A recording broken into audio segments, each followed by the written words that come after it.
Hello everyone, नमस्ते। आप सबका हमारे चैनल में एक बार फिर से स्वागत है। तो सर्दियों का मौसम है, अच्छी खासी ठंड भी पड़ने लगी है अब तो आज हम लेकर आए हैं अलसी के लड्डू की रेसिपी। इसी की एक शॉर्ट वीडियो भी मैंने कुछ दिनों पहले पोस्ट की थी, जिसमें आप लोगों ने खूब सारे कमेंट करके मुझे बताया भी कि ये किस चीज़ की रेसिपी हो सकती है। तो आज वही रेसिपी आपके सामने है। हमारी ये कोशिश रहती है हर रेसिपी में कि उसे ऐसे इंग्रेडिएंट्स के साथ बनाया जाए जो बजट फ्रेंडली भी हों और इजीली अवेलेबल भी हों। इन लड्डुओं को बनाते हुए भी हमने इन बातों का पूरा ध्यान रखा है।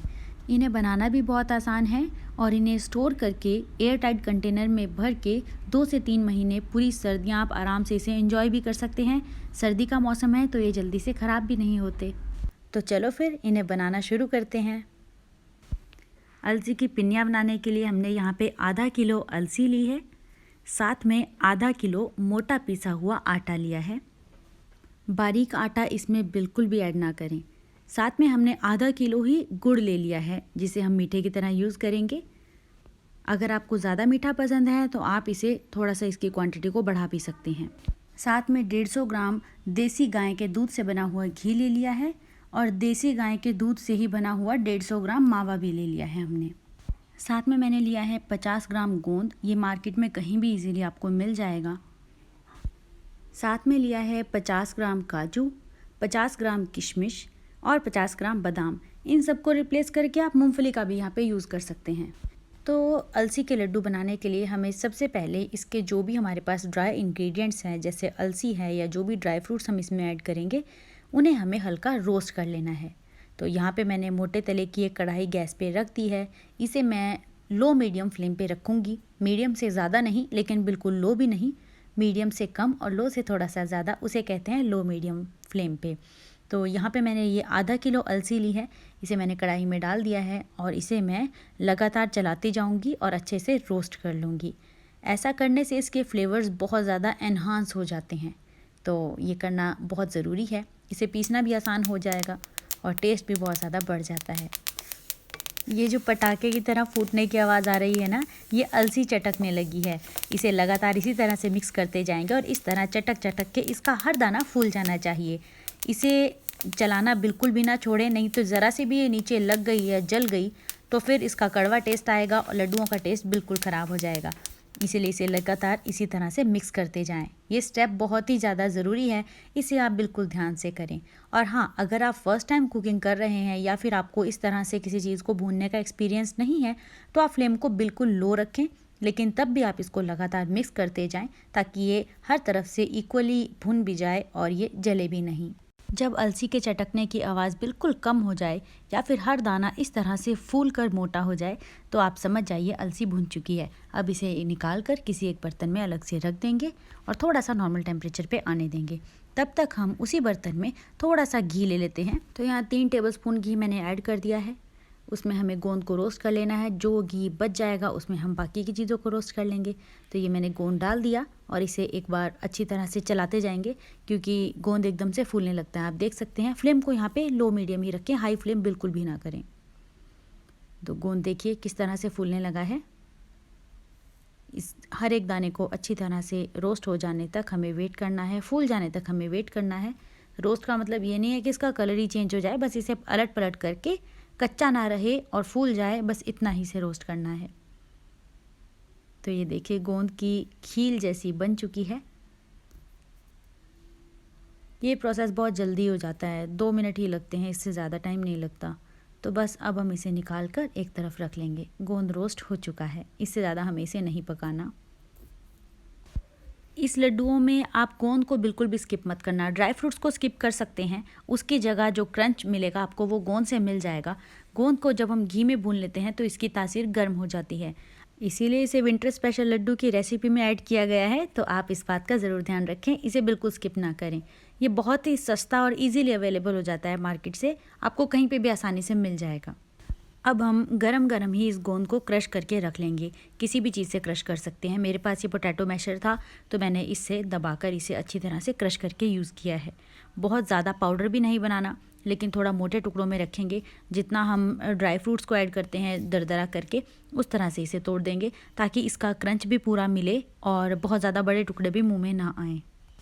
ये देखिए इस तरह से मैंने इसे क्रश करके रख लिया है।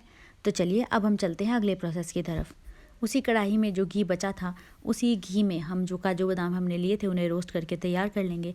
तो यहाँ पे मैंने बादाम ले लिए हैं। अगर आप बादाम को स्किप करना चाहते हैं, इसकी जगह आप मूंगफली को भी यूज़ कर सकते हैं। तो इन्हें भी अच्छी तरह से रोस्ट कर लेंगे। रोस्ट करने से इनका भी फ्लेवर बढ़ जाता है। घी में रोस्ट करने से घी का टेस्ट भी आएगा इसमें, और बादाम का जो अपना टेस्ट है वो भी बढ़ जाएगा। क्रंच भी बहुत अच्छा रहेगा। किसी तरह का मॉइस्चर हुआ तो वो भी निकल जाएगा। इसलिए इस स्टेप को बिल्कुल भी स्किप ना करें। सिर्फ रोस्टिंग में ही इस रेसिपी में आपको टाइम लगने वाला है। उसके बाद का प्रोसेस तो बहुत ही सिंपल और ईजी है। और किसी भी ड्राई फ्रूट को या किसी भी चीज़ को रोस्ट करते टाइम इस बात का ध्यान रखें, फ्लेम हमेशा लो मीडियम ही रखें। हमें इन्हें जलाना नहीं है, अंदर तक अच्छी तरह से रोस्ट कर लेना है। काला नहीं करना, कड़वा नहीं करना, तो इस बात का आपको ज़रूर ध्यान रखना पड़ेगा। बादाम को भी एक तरफ निकाल के रख देंगे, और अब जो घी कढ़ाई में बच गया है उसी में हम काजू को भी रोस्ट कर लेंगे।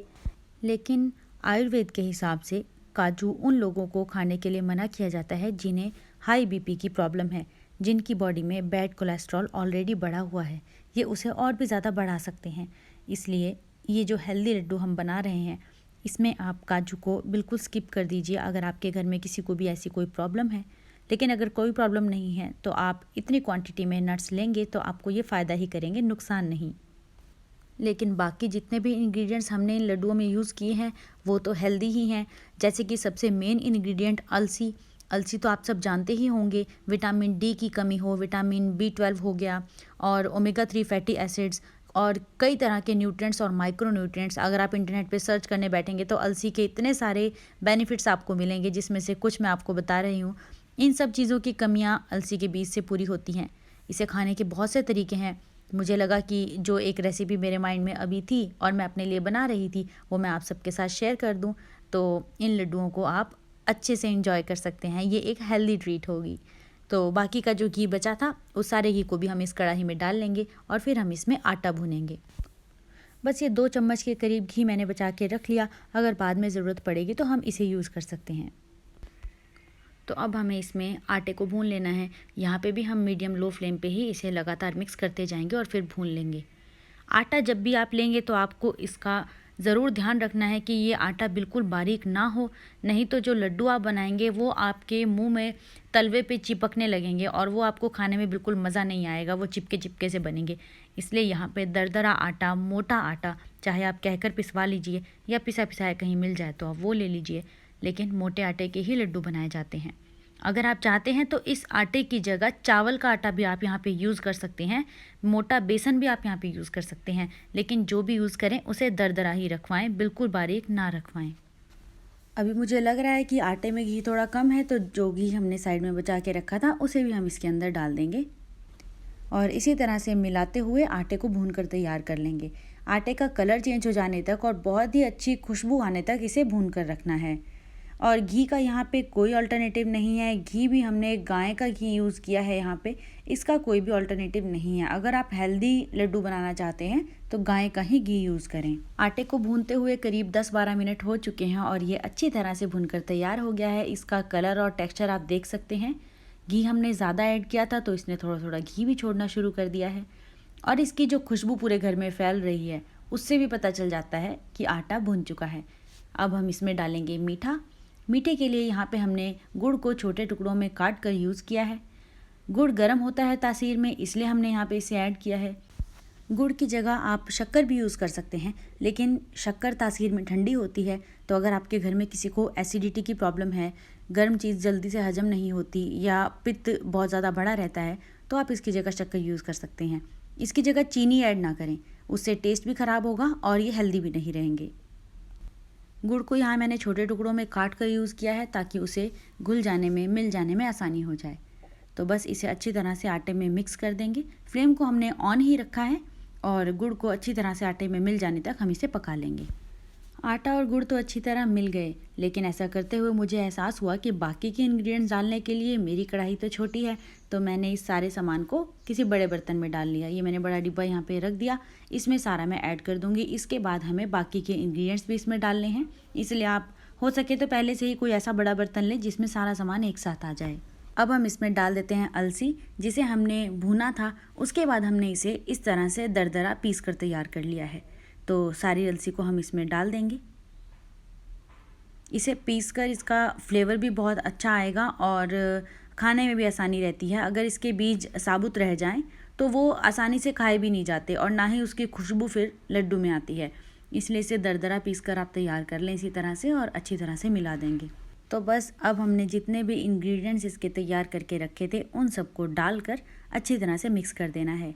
फ्लेम को हमने यहाँ पे बिल्कुल लो रखा है और हम एक एक करके सारे इंग्रेडिएंट्स इसमें ऐड कर रहे हैं। आप चाहें तो एक साथ भी ऐड कर सकते हैं। इसके साथ ही हमने यहाँ पे जो घर पे बना के हमने मावा तैयार करके पहले से रखा हुआ था उसे डाल दिया है। इसका वीडियो लिंक आपको नीचे डिस्क्रिप्शन बॉक्स में भी मिल जाएगा और ऊपर आई बटन पे भी मिल जाएगा। इसे बनाना बहुत ही आसान है, तो इसे भी अच्छी तरह से मिला देंगे। घर का मावा काफ़ी नरम होता है इसलिए मैंने इसे डायरेक्ट डाल दिया। अगर आप मार्केट से लाकर यूज़ कर रहे हैं तो उसे पहले कद्दूकस करके थोड़ी देर उसे पैन में नरम होने तक गर्म कर लीजिए, उसके बाद आप इसमें डाल दीजिए। अगर मावा ज़्यादा सूखा है तो आप उसमें थोड़ा सा दूध भी मिला सकते हैं, लेकिन ज़्यादा नहीं तो वो लड्डू को ख़राब भी कर सकता है। यहाँ पे मैंने गोंद का चूरा, किशमिश और काजू बादाम को भी मैंने दरदरा पीस के तैयार कर लिया है। इसे बड़े छोटे जैसे टुकड़े आपको लड्डू में पसंद है आप वैसे डाल सकते हैं। किशमिश को मैंने साबुत ही रखा है, मुझे ये ऐसे ही पसंद है, आप चाहें तो इसे भी काट कर यूज़ कर सकते हैं। सारी चीज़ें यहाँ पे डाल दी और अब इन्हें अच्छी तरह से मिला लेंगे। मावा को अगर आप बिना कद्दूकस किए डालेंगे, जो मार्केट से मावा आता है हार्ड होता है, अगर बिना कद्दूकस किए आपने उसे डाल दिया तो उसे मिलाने में बहुत ज़्यादा मुश्किल होगी। इसलिए उसे एक बार नरम होने तक अच्छे से गर्म कर लीजिए। सूखा है तो थोड़ा सा दूध डालकर उसे फिर गर्म कर लीजिए। दूध के सूख जाने तक गर्म कर लीजिएगा, नहीं तो वो लड्डुओं को ज़्यादा समय तक चलने नहीं देगा। फ्लेम को हमने यहाँ पे मीडियम लो पे रखा है और इन्हें अच्छी तरह से मिक्स कर देंगे। उसके बाद हम लड्डू बनाना शुरू करेंगे। सब कुछ बहुत अच्छे से मिल चुका है, अब हम इसका लड्डू बनाकर देखते हैं और उससे पहले हमें फ्लेम को यहाँ पे बंद कर देना है। गरम मिक्सचर के ही लड्डू बनाकर तैयार करने हैं क्योंकि ठंड बहुत है, इसमें घी है और सारे ड्राई फ्रूट्स के ऑयल्स हैं, ये सब ठंडा होने पे जम जाएंगे तो फिर लड्डू बना नहीं पाओगे आप। तो इस तरह से थोड़ा थोड़ा मिक्सचर लेके लड्डू बनाकर तैयार कर लेंगे। मिक्सचर अच्छे से जुड़ रहा है इसलिए अब हमें इसे और भी पकाने की ज़रूरत नहीं है, कुछ और ऐड करने की भी ज़रूरत नहीं है। अगर आपका मिक्सचर थोड़ा बिखरा बिखरा सा रहे, लड्डू अच्छे से ना जुड़े, तो आप इसमें थोड़ा सा और घी ऐड कर सकते हैं या फिर मावा भी ऐड कर सकते हैं। ये देखिए कितने लाजवाब और बढ़िया लड्डू बन गए हैं। बहुत अच्छे से इसने अपनी शेप को भी होल्ड कर लिया है। तो बस इसी तरह गरम गरम मिक्सचर के लड्डू बनाकर तैयार कर लेंगे। अगर मिक्सचर बीच में ठंडा हो जाए और लड्डू ना जुड़ें तो फिर आप इसे हल्का सा गर्म भी कर सकते हैं बीच बीच में। इस तरह से सारे लड्डू बनाकर तैयार कर लें। छोटे बड़े जैसे आपको पसंद हो वैसे लड्डू बना सकते हैं। इतने मटेरियल से 2 किलो 350 ग्राम लड्डू बनके तैयार हुए हैं। बहुत ही लाजवाब, बहुत ही टेस्टी लड्डू बने हैं। जिसने भी खाए उसने बहुत तारीफ़ की। मीठा इसमें बिल्कुल परफेक्ट है। अगर आपको बिना मीठे के बनाने हैं तो आप वैसे भी बना सकते हैं क्योंकि इसमें ड्राई फ्रूट्स हैं तो नेचुरल मीठा तो इसमें है ही। लेकिन अगर आप मीठा नहीं डालेंगे तो आपको मावा की क्वांटिटी बढ़ानी पड़ेगी ताकि लड्डू अच्छे से बंध पाए। मीठा ज़्यादा भी कर सकते हैं अपने टेस्ट के हिसाब से। तो आप एक बार जब मिक्सचर तैयार हो जाए उसे टेस्ट करके देख लीजिए, उस टाइम पे आप इसको एडजस्ट भी कर सकते हैं। हमारे घर पे तो ये लड्डू सभी को बेहद पसंद आए हैं, लेकिन टेस्ट के चक्कर में इन्हें बहुत ज़्यादा भी मत खा लेना क्योंकि इसकी तासीर गर्म है तो आपको थोड़ी प्रॉब्लम भी हो सकती है, ज़्यादा गर्मी बढ़ जाएगी बॉडी में। एक लड्डू इस साइज़ का एक दिन में सफिशिएंट है, छोटे बच्चे के लिए भी, और बड़े हैं तो आप 2 भी खा सकते हैं। इससे ज़्यादा लड्डू आप ना खाएं, कम भी ना खाएं, आप इसका मज़ा भी लीजिए लेकिन अपनी हेल्थ का ध्यान रखते हुए। तो आप इस आसान से लड्डुओं की रेसिपी को इस सर्दियों में ज़रूर ट्राई करना और फिर कमेंट सेक्शन में हमारे साथ ज़रूर शेयर करना कि आपको ये रेसिपी कैसी लगी। अगर आपको ये रेसिपी ज़रा से भी पसंद आई है तो इस वीडियो को लाइक कीजिए, अपना फीडबैक हमें कमेंट सेक्शन में शेयर कीजिए। इस वीडियो को जितना हो सके उतना शेयर कीजिए। आगे आने वाली सारी वीडियोज़ के नोटिफिकेशन सबसे पहले देखने के लिए हमारे चैनल को सब्सक्राइब कर दीजिए और अगर आपने पहले से ही सब्सक्राइब किया हुआ है तो उसके लिए बहुत बहुत धन्यवाद। ये गर्म तासीर वाले लड्डू कितने नरम हैं ये मैं आपको तोड़कर भी दिखा देती हूँ। इन लड्डुओं को बड़े और बुज़ुर्ग आसानी से खा सकते हैं। ये देखिए, ड्राई फ्रूट से भरे हुए ये लड्डू किसको नहीं पसंद आएंगे, तो आप इन्हें एक बार ज़रूर ट्राई कीजिए। तो जल्दी मिलेंगे एक नई रेसिपी के साथ, तब तक के लिए आप हमारे चैनल पे दी गई बाकी रेसिपीज़ पे क्लिक कीजिए।